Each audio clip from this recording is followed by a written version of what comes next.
is the purpose of giving of my first fruits? Now, along the way, first, God teaches us in the right principle. Now, what happened?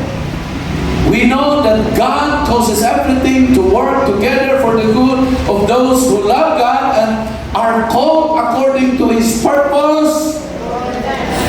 And then, tandaan natin, ang isang pinakamalaking panalangin natin na natanggap, una ay yung tawagin tayo ng Diyos.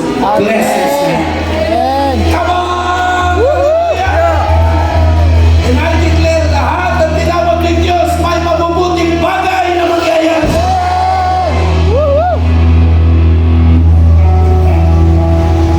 Kasi kung titignan din natin ng Israel, nagpe-first fruit sila.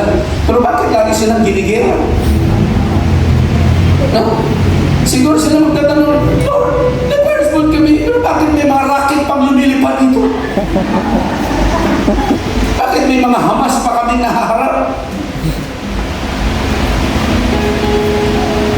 But God allowed those things.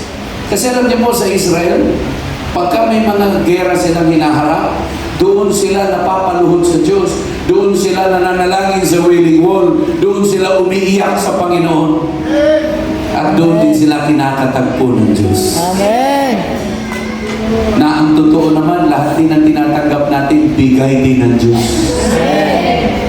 And I provided for the good. Sino nag-provide? Si Lord. Sino nag-provide sa work mo? Si Lord. Sino nag-provide ng business mo? Si Lord. Sino nag-provide ng income mo? Si Lord.